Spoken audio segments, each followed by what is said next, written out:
Maui, I told you I was recording today. It's your turn tomorrow. Okay? Okay? Hey guys, what's up? It's me, Robin. If you watched my last video, you would see that this actually kind of follows on from that. I'll put the link up here, but you don't have to have watched that to watch this video. But that one was about the cons of being in the animation industry, and that's things like the pay, intense workloads, really hectic deadlines, and all of that stuff combines to give you some really extreme stress and also in some cases anxiety. So here are some ways that you can help alleviate that stress and anxiety that you may encounter being an animator professionally in the industry. Your mental and physical health is really important, so you need to look after yourself, okay? Firstly, remind yourself that you're a human being and not a robot. You deserve basic things like sleep and getting to see your family. Sometimes when it is crunch time, you will get to sleep a little less and you'll see your family a little less, but no one's going to be productive if they're working all day and all through the night and all through weekends, and if they never have any downtime. That's when mistakes get made, and then that adds to the stress because the mistakes need to get fixed. So let's talk about time management. Time management is pretty crucial in managing your workload and alleviating your stress. Have you ever heard of the Pomodoro technique? So basically, this is a time management technique where you break your time up into 25-minute intervals. It doesn't have to be 25 minutes, but that's the most common. And then you concentrate on one task for that 25 minutes. No interruptions. If anything does happen in that 25 minutes to interrupt it, then you either need to stop that 25-minute slot of what you're working on and deal with the interruption, or you just need to ignore it until the 25 minutes is up and then you can give your attention to it. After you've done a 25-minute slot of work, you can take a small 2-minute break and then move on to all the other things that came in that 25 minutes that you now need to deal with, like emails or phone calls or any sort of requests that people had, and use the next 25 minutes to deal with all that admin, and then take another 2-minute break.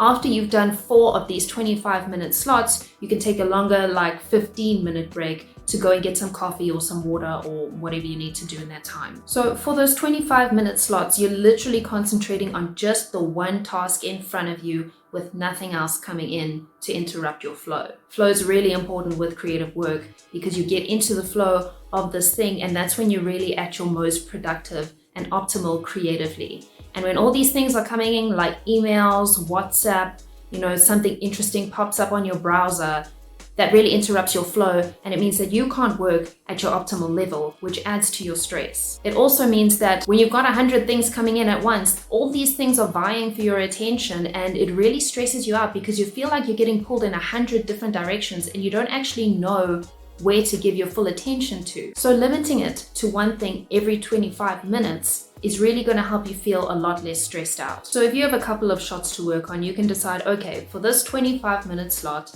I'm going to work on this one shot and nothing else is going to be able to interrupt me. Once you've done those 25 minutes, you can stop your timer. Usually you'll use a timer. That's why it's called the Pomodoro technique, because you'll use a Pomodoro timer. It's those little tomato looking guys. And the timer will go off after the 25 minutes, and then you take your little 2-minute break to assess everything else that might have come in that time. I find this technique really effective to help me feel less stressed out and anxious because I can give my full attention to one thing at a time rather than a million different things in my brain all at once.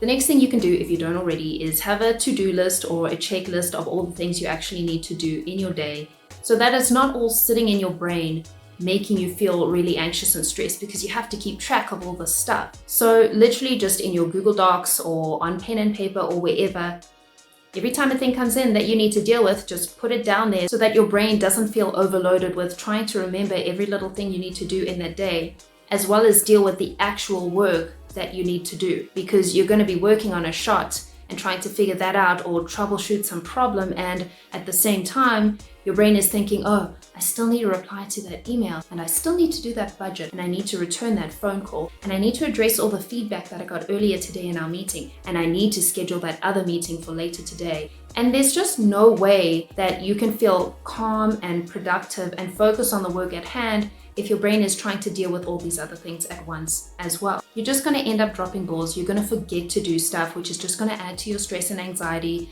You're not going to be able to give your full attention to the shot you're working on, And that all just adds up to make you feel really stressed out and anxious when you really don't need to. This also ties in with the Pomodoro technique, because with the Pomodoro technique, you're giving one task your full attention for 25 minutes. So in that 25 minutes, you're working on the one thing. If anything else comes in that 25 minutes, in your little 2-minute break, you can jot down all these other things you need to address now, if like new emails come in or whatever. And you can rest assured that you're gonna get to all that stuff because it's right there in that list for you. So you don't need to worry about all that other stuff and give it all this brain energy that it really doesn't need to take up.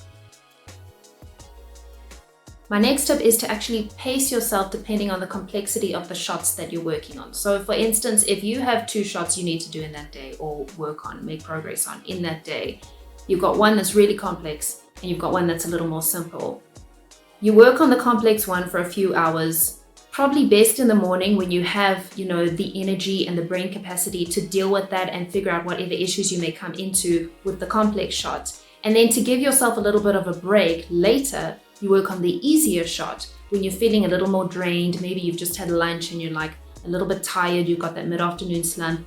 Then you deal with the easier shot. And that way, first of all, you don't feel really bored focusing on the same thing the entire day, by which time, if you spend too long looking at a thing, you start not to see certain issues. So it's better to step away for a bit and work on something else for a little while. It's like when you're working on a painting or something as well, anything creative really. Sometimes you need to step away, look at something else, gain a fresh perspective, and then you can come back to it with new eyes and you can see things that you might have missed before. And planning them so that you have the right amount of energy to deal with those shots at that time of day can really help you a lot, because by the end of the day, it's like 3 p.m. and you're really tired and now you have to get onto like a really complex shot. You're not going to be able to do your best at it, and you're going to be sitting there like trying to figure stuff out, when actually if you come into it in the morning when you're still fresh and ready to go, it's going to be a lot easier for you. So that's a twofold thing. First of all, so that you're not concentrating on the same thing for the entire day and missing certain things. And second of all, so that your energy levels match the thing that you're busy working on, if that makes sense. Okay, so the next thing might sound a little weird, because it is.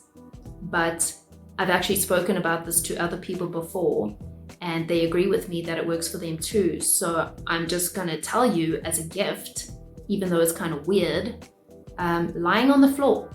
When I'm feeling really stressed and anxious, it really helps me to just lie flat on my back on the floor. Palms down, legs straight out, just lie on the floor, stare at the ceiling. It really helps to make me feel a little more grounded. And this is actually a really good way of dealing with anxiety or panic attacks, is grounding yourself. So obviously if you're working in an office where there's a bunch of people around you, you can't really just lie on the floor like a weirdo, because first of all, gross, it's dirty. Second of all, people are going to be walking around you. Third of all, people are just going to think you're pretty weird for doing that.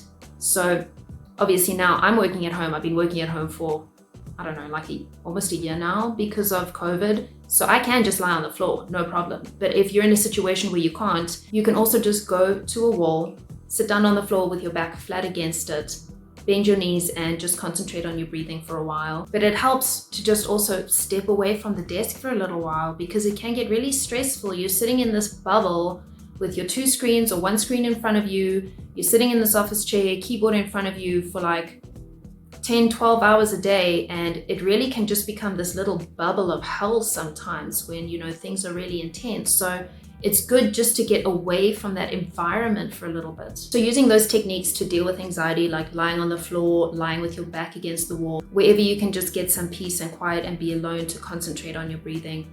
If you can't even do that, then you can sit at your desk, just close your work and sit and count your breaths in and out for a little while. Maybe close your eyes if no one's going to notice and think it's weird, but honestly, who cares? If you're dealing with a really stressful situation and you need to do something to just calm yourself down and make yourself feel okay and like you can deal with it, then do it. Who cares if people are going to think you're a weirdo? Seriously, you do you. Do what is best for you.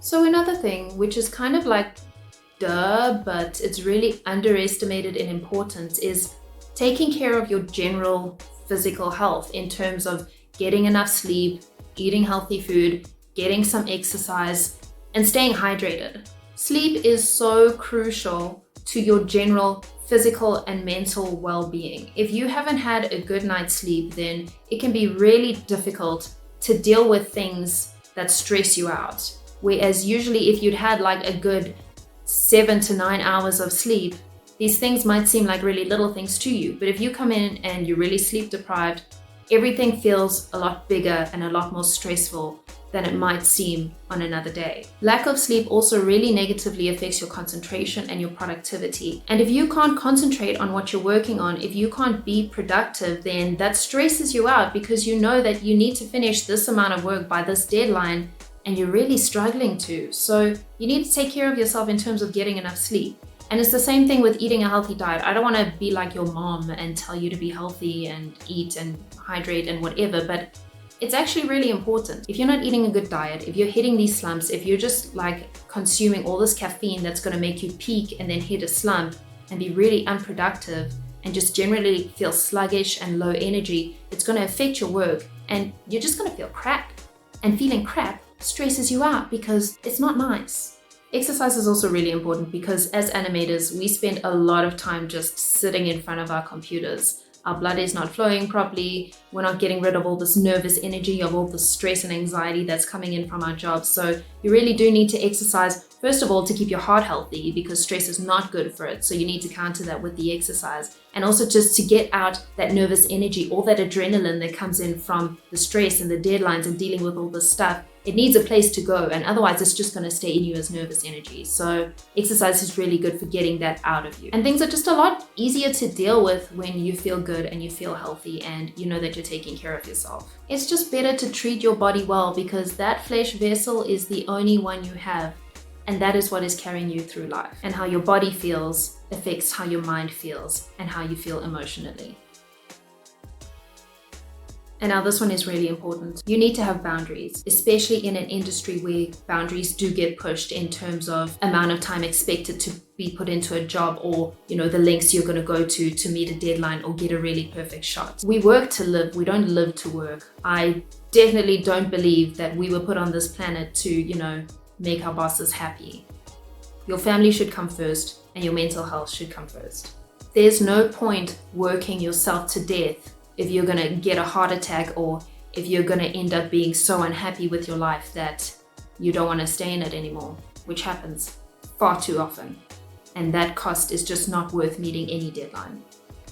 So you need to set boundaries for yourself. There are a lot of juniors especially that are first coming into the industry and they get really exploited because they want to impress in their job, they want to have a career and they want people to think well of them and think that they're really good at what they're doing. So they try and do these things to keep their bosses or their employers or their clients happy when it's really detrimental to their health. And that price is just not worth it. Know that you're a person who's allowed to say no to things. You're a person, you're not a robot, you're not a slave.